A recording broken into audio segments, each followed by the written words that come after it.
Hello, I'm Jonathan Smith. I'm the lead pastor at One Church TO, and you're listening to the teaching time from our weekend gathering. We're an imperfect community of over 70 nationalities and 5 generations who are attempting to follow and shine Jesus in the Greater Toronto Area. Our vision, it's so simple.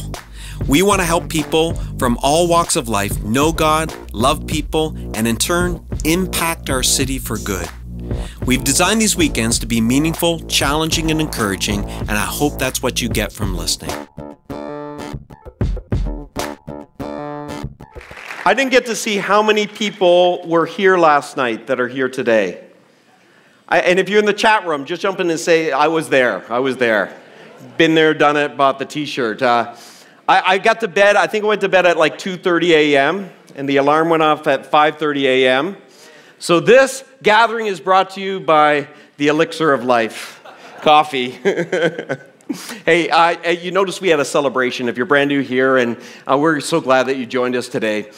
We celebrated what God did in 2022, and I can't think of a better place or space to be to start a brand new year than to set our hearts, to set our minds, and to set our faith on the person of Jesus. We talked about last night that a vision for our church in 2023 was less what God was going to do through us, but what God wanted to do in us as a people. And we talked about these 3 things that God wanted to do in us, the people that are part of One Church TO, that He wanted to develop a deep hope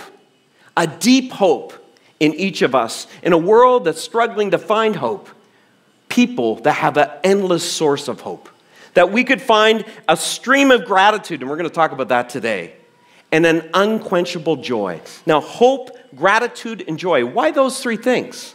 Those are precisely the things that the followers of Jesus remain grounded. They become grounded with it, and it's what makes our light shine in this world.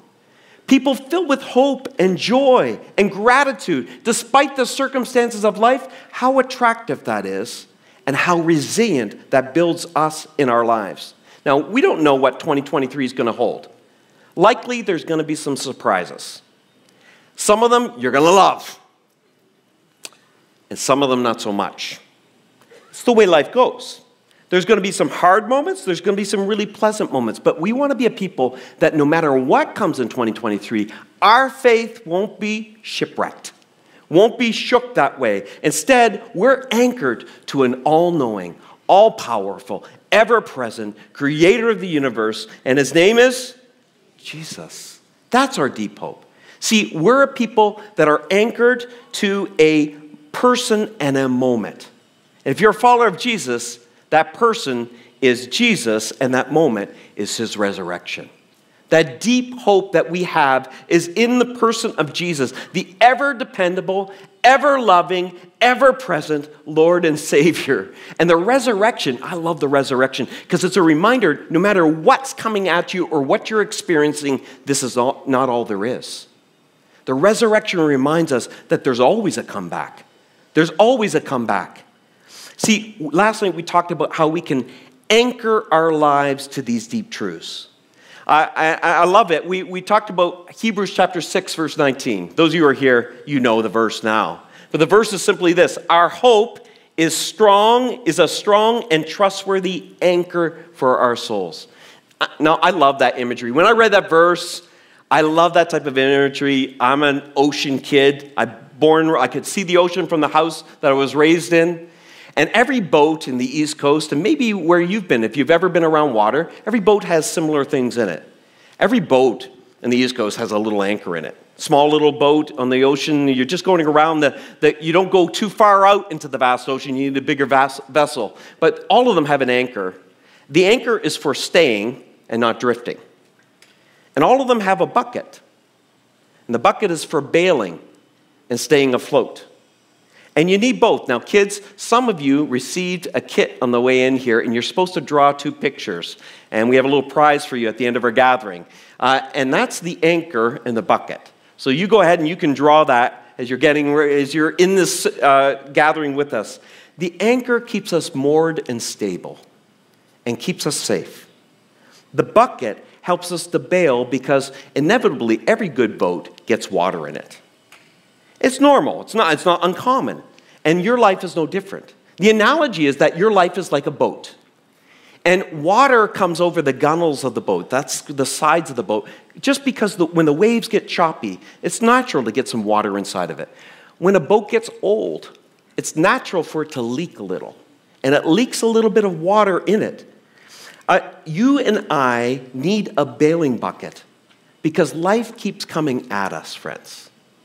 And it's always trying to fill our life with fear and the cares and the anxieties and the temptations of this world and this life.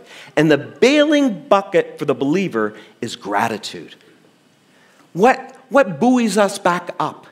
What bails out all the stuff that's been accumulating to our souls? It's gratitude. Now, gratitude is tricky. And it's not as easy as we think it is. And it seems like a normal message for a New Year's Day. Let's start the day with gratitude, right? But it's much trickier than that, and it's much more powerful than it seems on the surface. It's essential. I'm going to give you 3 truths. We're not going to be long today. At the end of our gathering, we're going to say a benediction together. Our worship team's going to lead us in a final song as we kick into 2023. But I'm going to give you 3 gratitude truths. And the first one is simply this. Gratitude is a natural response to a supernatural gift. Gratitude is a natural response to a supernatural gift. The great theologian and philosopher Thomas Merton, he said this, gratitude is the heart of the Christian life. Gratitude is one of those great spiritual gauges in a Christian's life. As one pastor put it, it tells and determines and it helps us understand that we have been paying attention to the gifts we've received. Because we stopped paying attention to the gifts we received.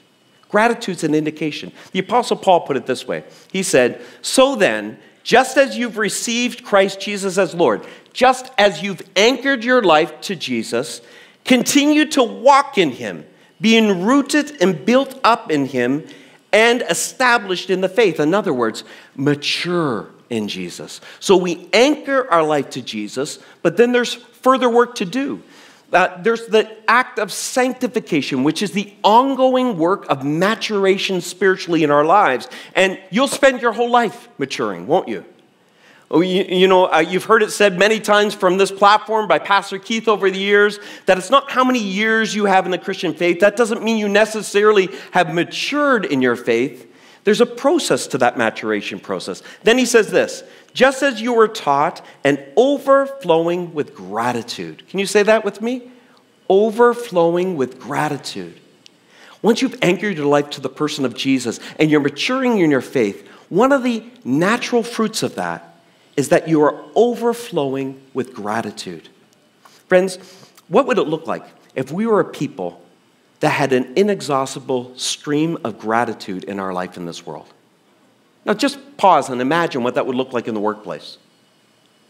Imagine what that would look like in your home. Imagine what that would look like in your relationships. How attractive is a grateful person? A person with an inexhaustible extreme of gratitude. Now, that's not possible, though, if you're living according to your circumstances, is it?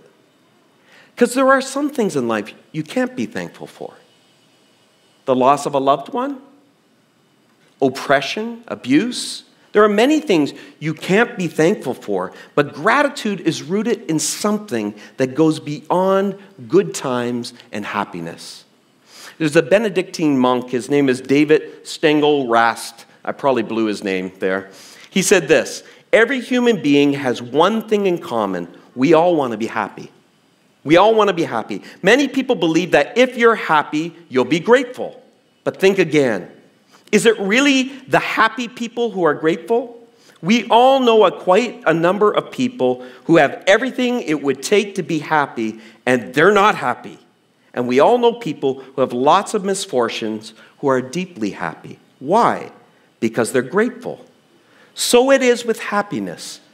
So it is not happiness that makes us grateful. It is gratefulness that makes us happy.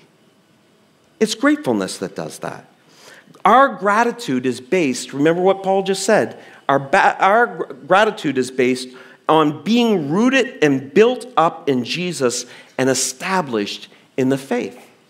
See, our gratitude is not based on our circumstances around us. Our gratitude reaches way deeper to the anchor point of our faith and our being.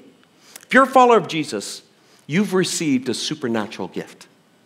You have a supernatural gift, a gift that is so easy to take for granted, a gift that shrinks in significance when the storm waves grow in size. It's amazing how I can take so many good things for granted in my life. Why? See, the bailing bucket of our life, the one that you have in your boat, it leaks. You know, sometimes in life it leaks as we age. Have you noticed that? You know, sometimes as you age, you develop some holes. And you just begin to leak a little bit. Sometimes it's because we leak courage because, again, life, we've lived long enough to know life keeps coming at you. Just when you've got something settled. Isn't it amazing? Something else comes. And so when you've lived a long life, sometimes you're mindful that, and you begin to leak. You leak this courage. We leak faith sometimes as we age. Sometimes we've been there, done it all, heard it all, seen it all, and we become skeptical or critical with age. And it begins to toxify us. And we find it difficult then to live a life of gratitude because our gratitude bucket has been leaking. It's been leaking. All the stuff that is meant to get the stuff out of our boat, the water that is weighing us down, but we can't contain it. For some of us, it's far more serious though. For some people, it's not age. They've been truly damaged. They've been damaged in life. And it goes a little bit further in the waterline. They've experienced, well, I got to keep it in the big bucket. Some people are walking through life and they've been abused. They've been treated so unfairly. They've been wronged relationally. And they just can't seem to get over it. It's hard to be grateful. It's hard to come to a gathering and sing a song about rejoicing in God.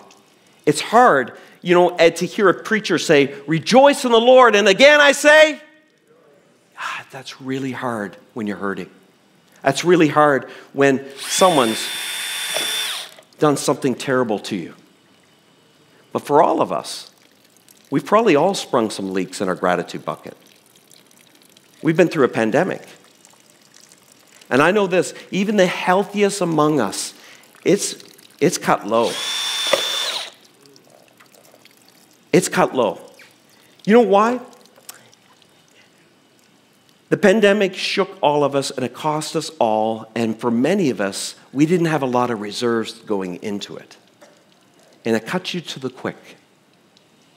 And there are some people, you can tell when gratitude has waned in someone's life. You can tell when it's waned in your life. There's a general melancholy in us. It's not maybe a depression or a sadness, not so severe that it can be identified, but there's this general melancholy in our lives. You can tell because when you experience joyful moments or even moments of laughter, they dissipate so quickly. They don't fill your bucket. As much as you enjoyed an evening with some friends or family, the next day the bucket is empty again. You realize you've sprung some leaks along the way. Some things have happened to you. Some things have drilled holes into your gratitude bucket. And this is where we need to remember what we've staked our lives on. We've staked our lives not on the circumstantial things that are coming at us and will come at us in 2023. We've staked our lives and anchored it to Jesus and the supernatural gift of grace that He came to die and give us life, real life, real life. But we forget it, don't we? I was on YouTube the other day, and I was watching a speech made by Dr. Cornel West, and he's a philosopher, he's a political activist, he's a theologian, and he was making a speech to Berkeley School of Theology. And, I'm going to show you a part of it here, and just show you a couple minutes of it. My bucket just began to get filled up. This man who debates many things globally, involved with great minds, intellectual minds around the world, but he was born and raised in a church, a small church in Tulsa, Oklahoma. And he talks about what really matters in life. Let's watch this. get a chance to travel in the secular circles of Chicago and New York and Paris and Berlin, and they, Brother West, we just don't understand how you could be so deeply into your reflections on Plato and Aristotle and Descartes and Hume and Hegel and Nietzsche and Schopenhauer and still keep talking about Jesus. What's your problem? I said, let me tell you something. Let me tell you where I come from. Let me tell you about the greatness of the people who produced a cracked vessel like me. When I was baptized 62 years ago in Shiloh Baptist Church, when I went down a gangster, and I emerged as a redeemed sinner with gangster proclivities, and I intend to be faithful unto death. This ain't no intellectual game that we playing. It has to do not only with conviction, it has to do with affection. It's not just Jesus in the abstract.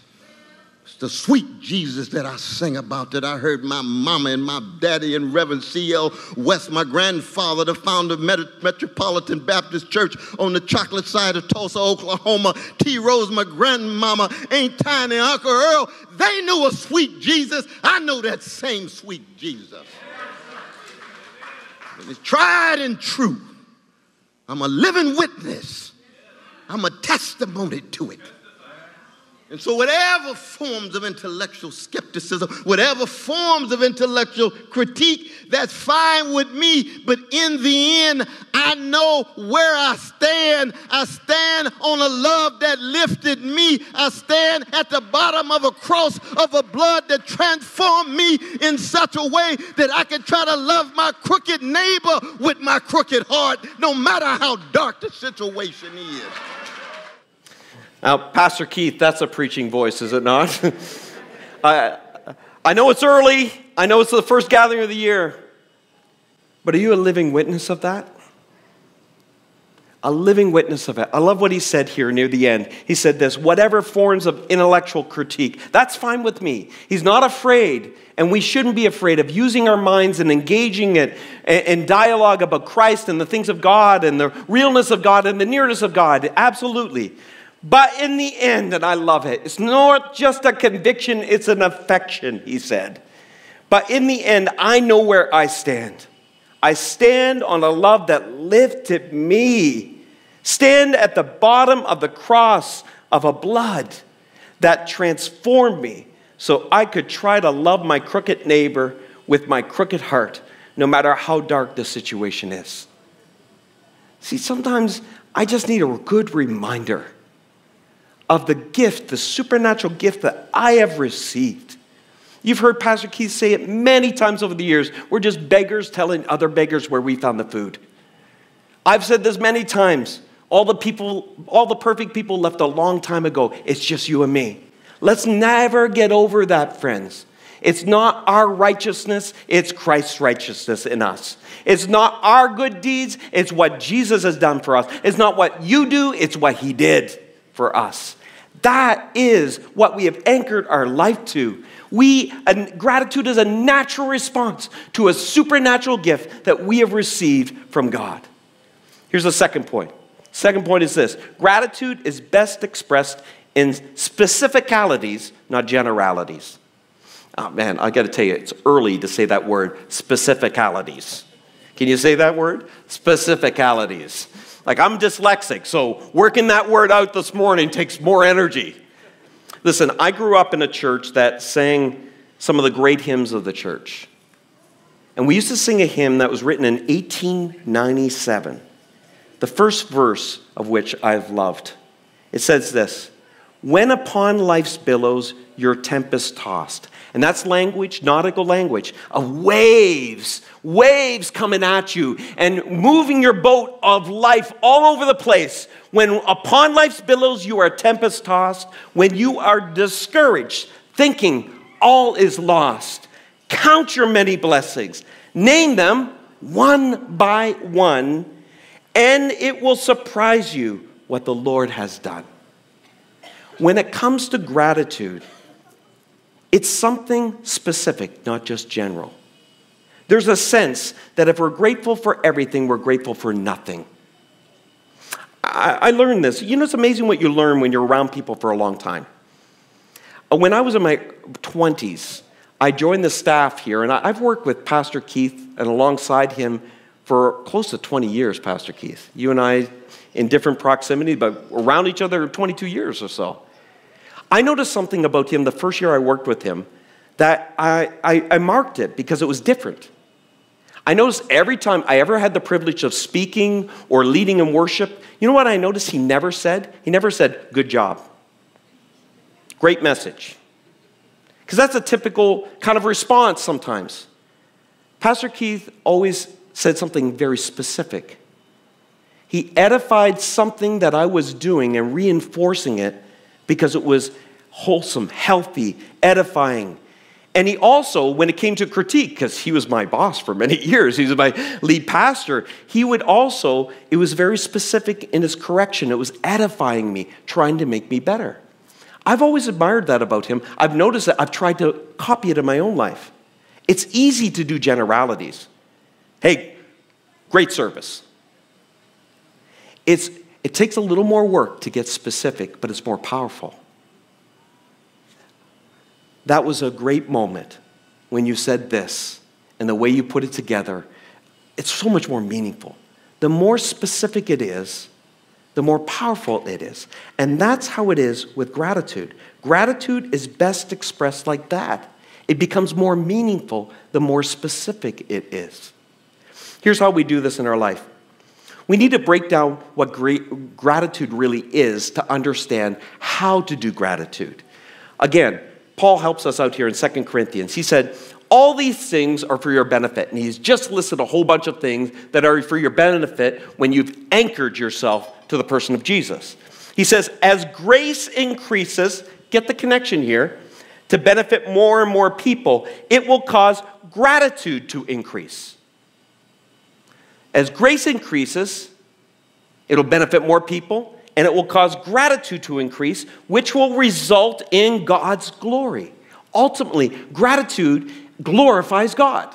Our act of gratitude glorifies the person of God. But what Paul does here is he connects grace and gratitude. And it's interesting. Again, the New Testament was written in Greek originally. Grace, the Greek word for grace, is in the word gratitude. Paul's drawing a connection. He's trying to help us to see something here. He's something to see the close relationship between gratitude and grace. But like I said earlier in the message, grace becomes all too common. The psalmist said, return unto me the joy of my salvation. Why? Because we lose it so easily. Now, I was thinking about this. My dad, and I lost him last year, just a month ago. And I thank you for your prayers. And, I know I've been vocal about it.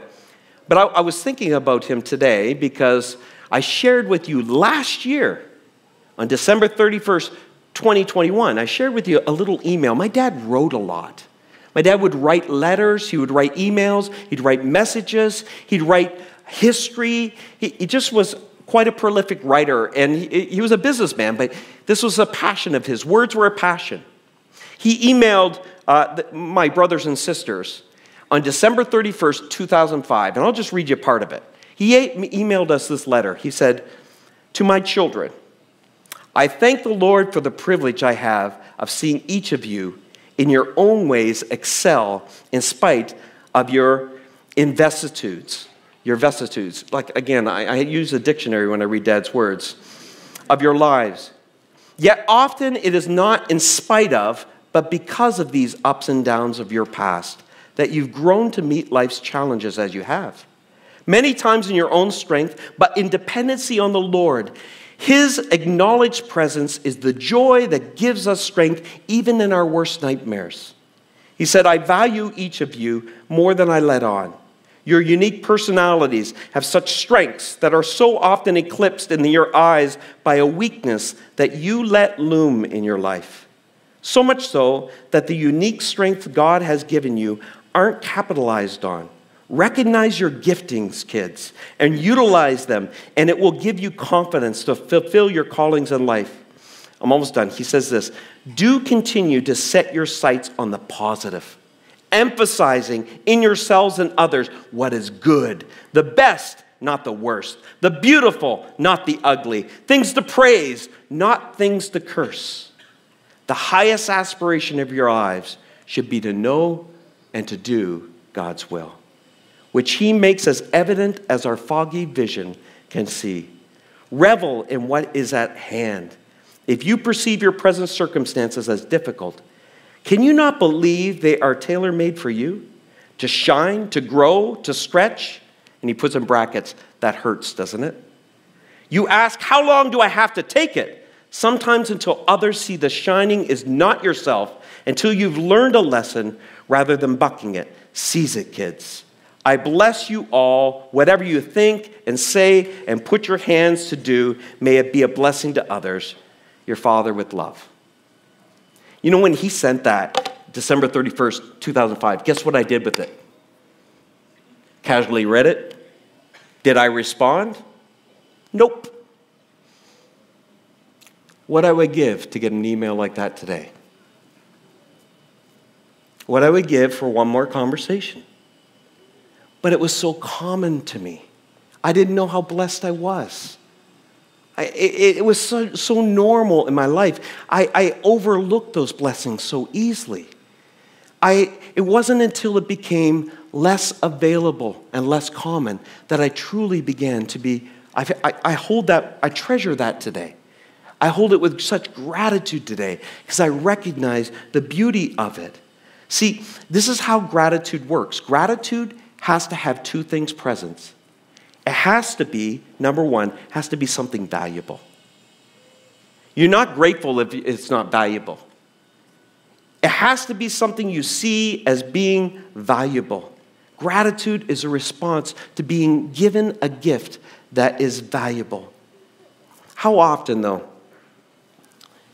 do we just, I don't know what your home's like, but maybe there's a meal on the table today. How often do we forget to say thank you to the hands that prepared it? Or the laundry that miraculously gets done and folded and put back. You're like, oh, how did that happen? I don't know. I wore it, got dirty, and all of a sudden it's clean. We take so many great gifts that people give us in our lives for granted. May the Lord renew that, help you to stop and see that, and to be specific in your praise, in your gratitude towards others and towards God. But it's not just that it's valuable, it has to be a gift. It can't be, you can't express gratitude. You might find joy in something you bought or earned, or you might feel proud of something you earned in this life. But to express gratitude, it has to be a gift, something you have not earned. Many of you are not in the habit every time you get paid at work to write a thank you note to your employer. Thank you so much for the gift that you gave me. Why? It's not that you're not thankful for a job. It's not that you're not thankful for the compensation that might be fair in your life. It's not any of those things. But it's not really a gift. You're exchanging, you're trading favors. You did work, they give you money. It's an exchange. It's not a gift. And in life, in a lot of our friendships, we got to be careful when you're a scorekeeper. Because you can't be grateful for the people in your life if you're just trading gifts, trading favors. No, it's an unmerited gift. It's a great kindness. It's valuable and it's given freely. Gratitude is an expression for the believer of what God has done in our life. It's a great grace that God has bestowed upon you. If any of you received this last night, if you didn't, our guest services team is going to have it on the way back out. On one side it says about hope, and this is last night's message, and how it's just some anchor prompts about your hope that you have in this world and you go into 2023 with. On the other side, I call them gratitude prompts. And they're little moments that you can rehearse and remember what God has done. You see, this is what happens. You sprung some leaks throughout the pandemic and maybe throughout your life. A lot of unfair stuff may have happened to you. A lot of painful situations. The way you repair this bucket, so that when life comes at you and the water starts filling your boat and you feel like you're sinking, all of a sudden you have a gratitude bucket that you know how to bail that boat and get out of that situation. But how you do it is you rehearse the good things that God has done. You meditate on it. You repeat them. You share them with others. And when you do that, something miraculous happens. All of a sudden, you begin to just kind of cover the holes that have happened. All of a sudden, all those holes that have been filled and hurt and the pain that has happened in life and the things that are beyond your control, every time you practice gratitude, some of those holes just begin to get covered. And then, when you begin to face those moments, or when you receive those great gifts from God that you don't deserve and don't merit, all of a sudden, things begin to fill your life, and water begins to seep in. Your bucket's able to hold it then. Oh, I forgot the one at the bottom. Well, let's get one more of those on there. This is an illustration that I knew could dangerously go wrong. But look, we'll do it here. Look, that's amazing. It's amazing. Gratitude is something that if it's practiced regularly, and you're recognizing a gift you've received, a valuable gift that's been unearned, it's undeserved, it's unmerited, what happens is you build a resiliency in your life. You're grateful for God's forgiveness in a way that you take for granted. You're grateful for the fresh start He gives you, the new mercy that meets you every morning, a brand new compassion, a brand new mercy. You're so thankful that God always is with me. He never leaves you, never forsakes you. You're so thankful that God's love never ends. It's never dependent on your behavior. It's dependent on His behavior. And His behavior is always loving towards you. And you're grateful that God is your provider. In other words, we become resilient as we focus on what God has blessed us with and the good gifts He's given us in life. Now, if I've not convinced you that gratitude is powerful, one last truth. One last truth. We're almost done. Gratitude guards your life from becoming a darkened life. Paul is speaking to a church in Rome, and he accuses some of them. He accuses them of having experienced the power and presence of God and not having gratitude for it. He says it this way. He says, for though they knew God, anchored their life to God, they did not glorify Him as God or show, can you say it with me? Gratitude. Instead, their thinking became worthless and their senseless hearts were darkened. There's something that happens in us, guys, when we've been blessed and we feel entitled. When God's presence is just common, expected. And God's blessing is just what we think we deserve. Something changes and distorts in our heart. And Paul is saying here that your mind can become darkened, that Satan can blind you.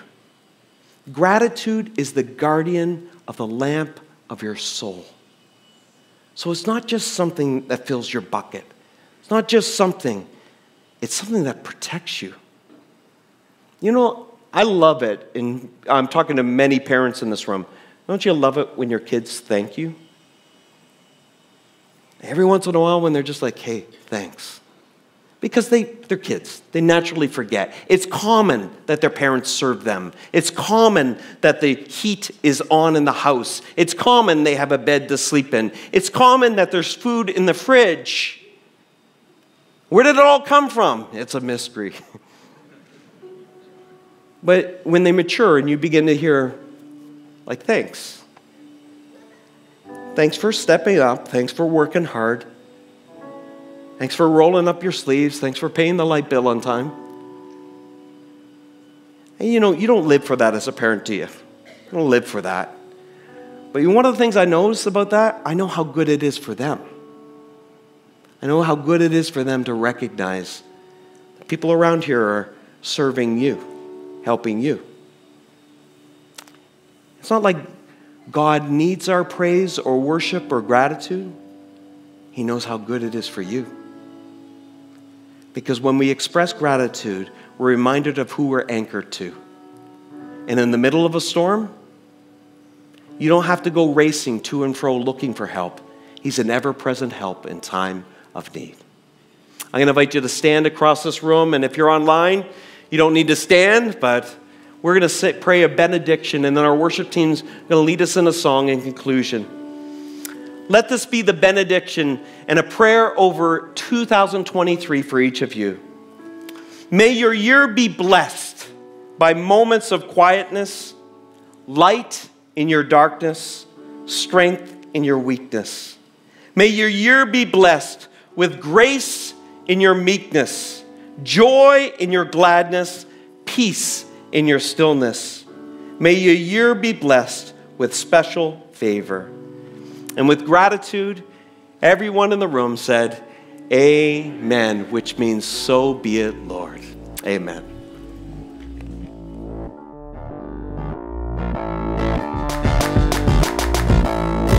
Thanks for listening. If you found this helpful, we hope you join us at one of our campuses if you're in the GTA for a weekend gathering. If you're listening from somewhere else in the world, we'd encourage you to join us at onechurch.to/live. We believe everyone can be a part of what Jesus is doing both in our community and in our city. So if you'd like to connect with us at a deeper level, visit us at onechurch.to/nextsteps. See you next time.